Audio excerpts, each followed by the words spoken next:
बचाओ, बचाओ, मुझे बहुत दर्द हो रहा है, मुझे छोड़ दो की आवाज़ों पर मैं दौड़कर अपने कमरे से निकलकर बराबर वाले कमरे के दरवाजे पर पहुंची थी। अंदर एक 12 साल बच्ची मौजूद थी और वो कमसिन सी बच्ची जिस तरह चीखें मार रही थी, मेरे रोंगटे खड़े हो रहे थे। मैंने धड़ाधड़ दरवाज़ा पेटना शुरू कर दिया और अपने शौहर से कहा कि खुदा के वास्ते दरवाज़ा खोल दो, एक 12 साल की मासूम बच्ची पर रहम करो। लेकिन मेरे शौहर ने न ही मेरी बात का कोई जवाब दिया, न ही दरवाज़ा खोला। इस बच्ची की दर्द भरी चीखें अब भी सारे घर में गूंज रही थीं। मेरी सास भी इन आवाज़ों पर मेरे पास चली आई थी।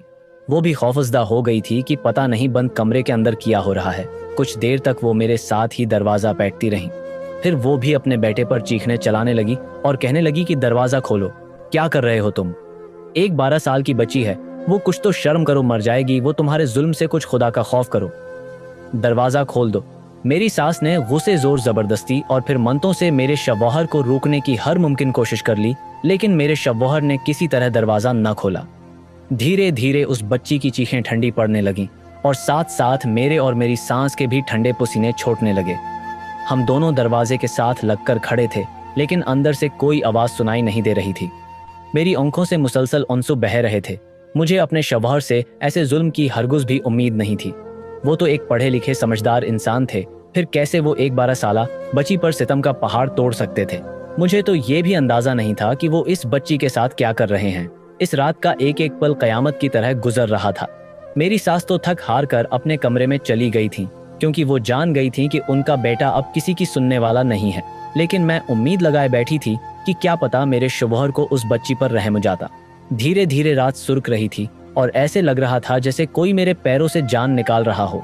मैं बेजान वजूद लिए दरवाजे से लग कर ही बैठ गई थी और फिर अचानक मुझे ख्याल आया था कि उस कमरे की एक्स्ट्रा चाबियां मेरे कमरे में पड़ी थीं। मैंने जल्दी से अपने कमरे में जाकर चाबियां तलाश की। कुछ ही देर में मुझे चाबियां मिल गई और जैसे ही मैंने उस कमरे के दरवाजे पर चाबी लगाकर दरवाज़ा खोला और अंदर दाखिल हुई तो मेरे सर पर इस्मान गर पड़ा, क्योंकि मेरे शौहर ने इस बारिश से बांधा हुआ था और खुद उसके ऊपर मेरा नामकरण है। उससे 3 साल पहले मेरी शादी फ़हीम के साथ हुई थी। ये एक ज़बरदस्ती का बंधन था जो कुछ मजबूरियों की वजह से जोड़ा गया था। दरअसल में फ़हीम की खालाजाद बहन थी और जब मेरी उम्मा बहुत बीमार हुई तो उन्हें मेरी शादी की फिक्र सताने लगी, क्योंकि मेरे सिर पर बाप का साया भी नहीं था। ऐसे में मेरी खाले यानी फ़हीम की उम्मा ने आगे बढ़कर मेरे लिए फ़हीम का रिश्ता मांग लिया था। मुझ में कोई बुराई नहीं थी, न ही मैं बदसूरत थी। बस एक ही मसला था कि मैं उम्र में फ़हीम से पूरे 5 साल बड़ी थी और उसी लिए फ़हीम को उस रिश्ते में कोई दिलचस्पी नहीं थी। उसने खाला को साफ ये कहकर इनकार कर दिया था कि मैं अपने से बड़ी उम्र की लड़की से शादी नहीं कर सकता। लेकिन खाला ने यह कहकर फ़हीम को ज़बरदस्ती राज़ी कर लिया कि कुछ साल के फ़र्क से कुछ नहीं होता, मियाँ बीवी में मोहब्बत होना ज़रूरी है। वक्ती तौर पर खाला ने उसे जज्बाती दबाव में लिया और मेरा और उसका सादगी से निकाह हो गया। लेकिन जब मैं रुखसत होकर फ़हीम के कमरे में पहुंची तो मुझे अपनी हैसियत का अच्छी तरह अंदाज़ा हो गया। उसका मना बड़ी तरह फूला हुआ था। आका कहना था कि इस बेजोड़ शादी पर उसके दोस्तों ने उसका खूब मजाक बनाया है। जिसे वो एक उर्से से बाजी कहता रहा था, वही उसकी दिलहन बन गई थी। फ़हीम की बात सुनकर मैं शर्म से पानी पानी हो गई थी। ये बात सच थी कि शादी से पहले तक वो मुझे बाजी कहता था, लेकिन निकाह के बाद अब इस बात को दोहराने की कोई ज़रूरत नहीं थी। मगर फ़हीम मुझे ये जताना नहीं भूलता था कि मैं उससे 5 साल बड़ी हूँ और हमारा रिश्ता बिल्कुल बेजोड़ है। हम दोनों एक खामोश जिंदगी गुजार रहे थे, बहुत मुश्किल से। ख्वाइफा मुझे अपने साथ कहीं लेकर जाता था। आपने दोस्तों की तकरीबात और साथ घूमने फिरने का तो सवाल ही पैदा नहीं होता था। एकतर ही मैं खामोशी से उनसो हो जाते थे, बहाती थी, और ये बात मेरी खाला यानी सास को अच्छी तरह मालूम थी। फिर एक दिन मेरी सास ने मुझे समझाया कि एक दफ़ा बच्चे पैदा हो जाएंगे तो फ़हीम का दिल खुद ब खुद तुम्हारी तरफ नर्म हो जाएगा। बच्चे मियाँ बीवी के रिश्ते में जंजीर का काम करते हैं और दोनों को एक दूसरे से हमेशा के लिए जोड़ देते हैं। तुम जल्द से जल्द माँ बन जाओ तो सब कुछ ठीक हो जाएगा। खाला की ये बात मेरे दिल को लगी थी। फ़हीम को बच्चे बहुत ज़्यादा ही पसंद थे। हमारी शादी को 3 महीने हुए थे। मैंने सोचा कि हम अपनी शादी के बाद भी अपने बच्चों के साथ रहेंगे। जल्द से जल्द हामला हो जाऊंगी ताकि फ़हीम बच्चों के खातिर ही मेरे साथ अपना रवैया दुरुस्त कर लें। फिर मैंने जल्दी हामला होने के लिए हर टूट का हर तरीका इस्तेमाल कर लिया, लेकिन न जाने क्या बात थी कि मैं हामला ही न हो सकी थी और पूरे 8 महीने गुजर गए थे। अब तो ये बात हर कोई पूछता था कि बहू खुशखबरी कब सुनाएगी। फिर एक दिन फ़हीम के कुछ दोस्त हमारे घर आए तो मैं उनके लिए चाय और सैंडविच तैयार करके ड्राइंग रूम के करीब पहुंची, उससे पहले कि मैं फहीम को आवाज लगाकर बाहर बुलाती। अंदर से होने वाली आवाजों ने मेरे कदमों तले जमीन खींच ली। फहीम के दोस्त कह रहे थे कि जब इतनी बड़ी उम्र की औरत से शादी करेगा तो बच्चे कैसे पैदा होंगे। औरत की उम्र जितनी ज्यादा होती है उसके हामला होने में इतनी ही दिक्कत पेश होती है। वो अब मलकर फहीम का मजाक उड़ा रहे थे और ये बात मैं अच्छी तरह जानती थी कि उनका ये मजाक फहीम के दिल पर कैसी ज़र्ब लगा रहा होगा। दिल तो मेरा भी बहुत टूटा था। उसके दोस्त उस तरह की बात कैसे कह सकते थे। मेरी आंखों से आंसू बहने लगे। इतने में फहीम खुद ही कमरे से बाहर निकले तो मुझे दरवाजे पर खड़ा देखकर चौंक गए और फिर नफरत से मेरी तरफ देखते हुए मेरे हाथों से टुरे छीनी और वापस अंदर चले गए। उस दिन के बाद से तो फहीम का रवैया मेरे साथ बद से बदतर हो गया। वो अपने दोस्तों की जबान बोलने लगे। हर वक्त मुझे यही ताना देते कि तुम पूरे 30 साल की हो चुकी हो, अब बच्चे कैसे पैदा करोगी। तुम्हारी वजह से मेरी ख्वाहिशें मिट्टी में मिल रही है। और फिर जब 1 साल पूरा हुआ तो मेरी सास मुझे डॉक्टर के पास ले गई और वहां जाकर पता चला कि मुझ में कोई मसला नहीं है। मेरे सारे टेस्ट की रिपोर्ट क्लियर थी। अलबत्ता मेरे शौहर के कुछ टेस्ट डॉक्टर ने लिख कर दे दिए थे। शाम को जब मैंने फहीम को इस बारे में बताया तो फहीम ने वो कागज मेरे मुना पर मार दिया जिस पर टेस्ट का नाम लिखा था। फहीम का कहना था कि मैं अपनी बढ़ती हुई उम्र के बारे में सोचूं, न कि उनके टेस्ट करवाने के बारे में। वो एक मुकम्मल मर्द हैं, उनमें कोई कमी नहीं है। फहीम ने मुझे ही बांझ कहकर मेरी बहुत तजलील की थी और फिर घर से निकलकर चले गए थे। उस रात वो सारी रात घर लौटकर नहीं आए थे। मुझे यकीन था कि वो अपने दोस्तों में गए होंगे और उनके दोस्त उन्हें नए सिरे से कोई नई पट्टी पढ़ा देंगे। फहीम के दोस्त बहुत ही ज्यादा नासमझ और शैतानी सोच के मालिक थे। हमारे रिश्ते में आधा बिगाड़ तो इन्हीं 1-2 डॉक्टर्स बदल कर अपना ही इलाज करवाने की कोशिश की, लेकिन सबने यही कहा कि मुझ में कोई मसला नहीं है और फिर तंग होकर मैं खामोश होकर बैठ गई। उसी तरह हमारी शादी को 2 साल हो गए। फहीम का रवैया पहले से और भी खराब हो गया। वो बस उठते बैठते यही कहते कि तुम्हारी वजह से मेरी औलाद नहीं हो रही है। बड़ी उम्र की औरत से शादी करके मैंने बड़ा नुकसान उठाया है अक्सर। तो वो अपनी उम्मा को भी बुरा भला कहते और मेरी सास भी खामोशी से उनकी बातें सुनने पर मजबूर हो जाती। मेरी जिंदगी से सुकून एकदम ही खत्म हो गया था। उठते बैठते मैं बस यही सोचती रहती कि किसी तरह मैं माँ बन जाऊं और सब कुछ ठीक हो जाए। लेकिन होता वही है जो किस्मत में लिखा होता है। शादी को 3रा साल भी खत्म हो गया, लेकिन मेरी झोली में औलाद की खुशी नहीं आई। अब तो मुझे ये डर लगता था कि कहीं मेरे शौहर दूसरी शादी न कर लें, मेरे सर पर सूतन लाकर न बैठा दें, क्योंकि अक्सर वो दबे लफ्जों में दूसरी शादी का तज़क्रा करने लगे थे।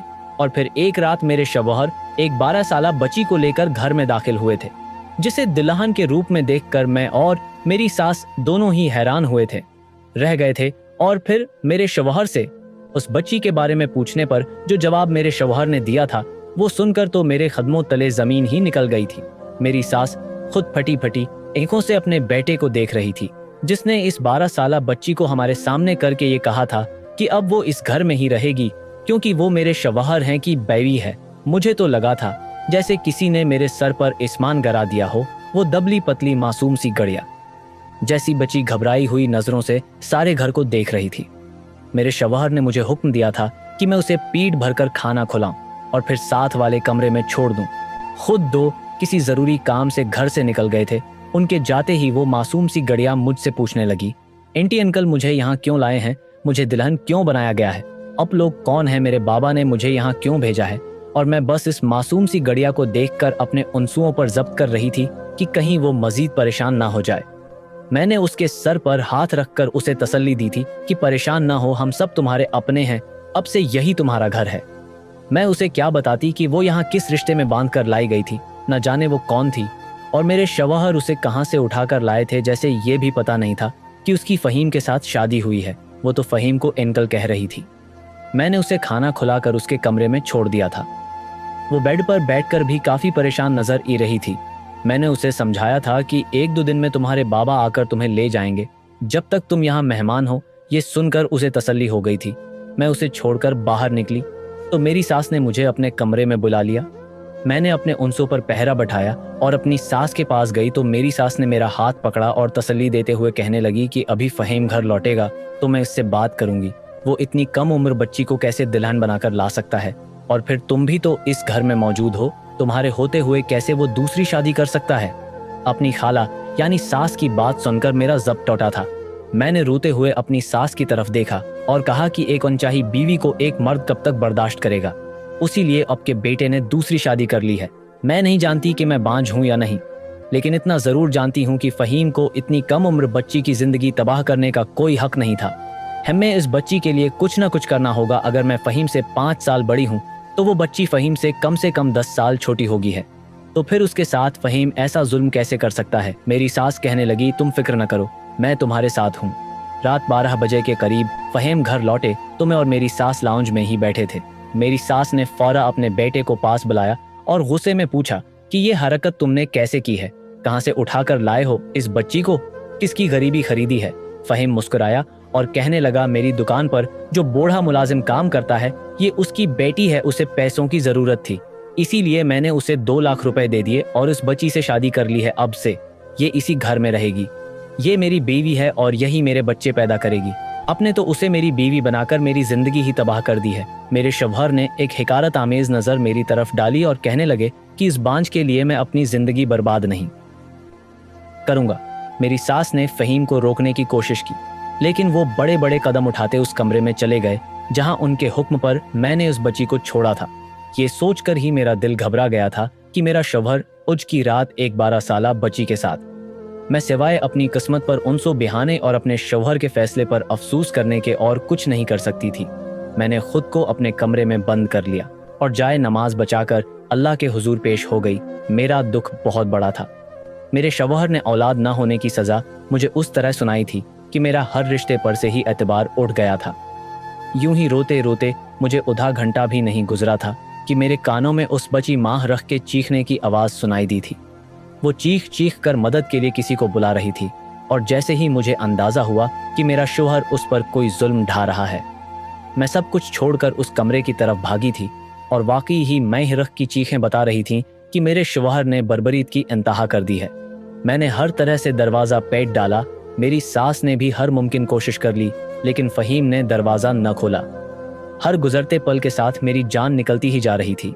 मेरा बस चलता तो मैं दरवाज़ा तोड़कर मारो को बचा लेती, लेकिन मेरे सामने भारी भरकम आई नहीं। दरवाज़ा था जिसे तोड़ना मेरे लिए मुमकिन नहीं था। मैं मायूसी के आलम में दीवार से ही टेक लगाए बैठ गई थी और फिर अचानक की मुझे ख्याल आया था कि उस घर के हर दरवाजे की एक्स्ट्रा चाबियां मेरे कमरे में मौजूद रहती हैं।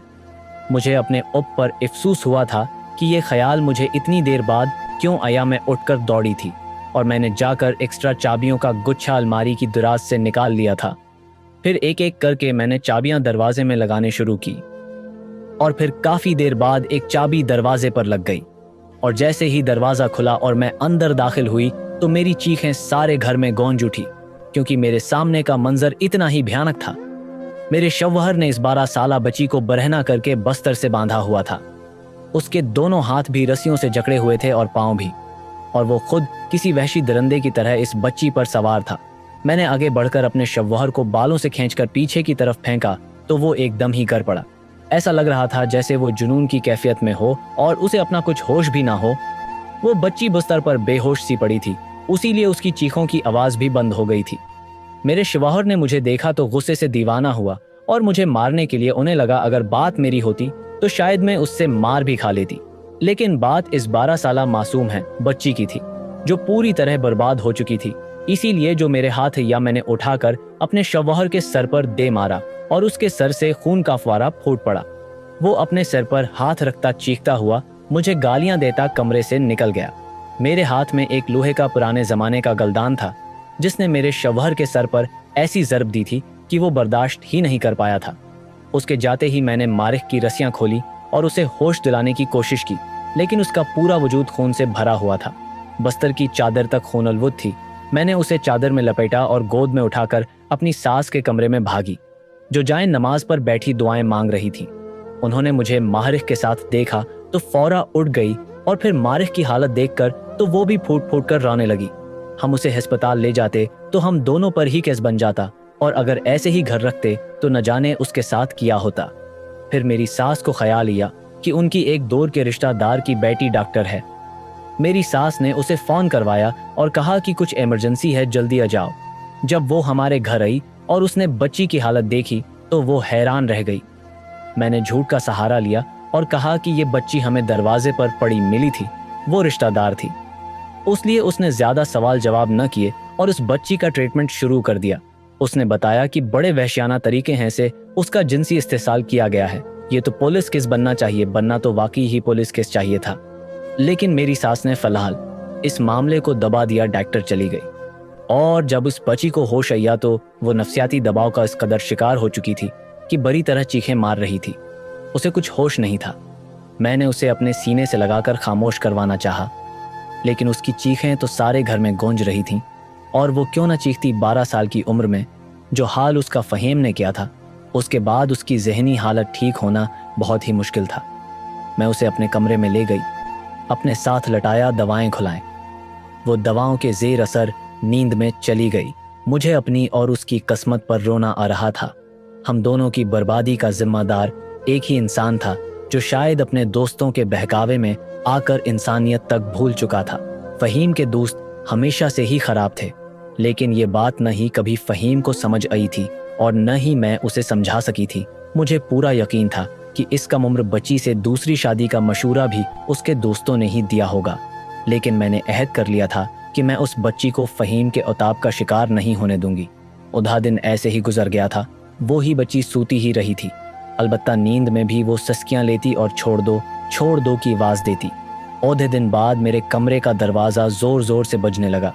बाहर फहीम खड़ा था, जो गुस्से में मुझे पुकार रहा था और गंदी गंदी गालियां दे रहा था। उस पर एक दफ़ा फिर जुनून सवार था। वो कह रहा था कि मेरी बीवी को मेरे हवाले करो, वरना मैं तुम्हारी जान ले लूँगा। वो मेरा दुश्मन बन गया था क्योंकि मैंने उसे एक बच्ची के साथ ज्यादती करने से रोका था। मेरा दिल उछलकर हलक में आ गया था। मैं जानती थी कि मेरी बूढ़ी सास अपने बेटे को कभी नहीं संभाल पाएगी और वो मेरे सर पर आकर मुझसे माहरुख को छीन कर ले जाएगा। जब मेरे शव्वाहर ने जोर जोर से दरवाजा तोड़ने की कोशिश की तो मैंने बिना सोचे समझे पुलिस को फोन लगाया और सारी कहानी सुना। दी में डर के मारे कपकपा रही थी।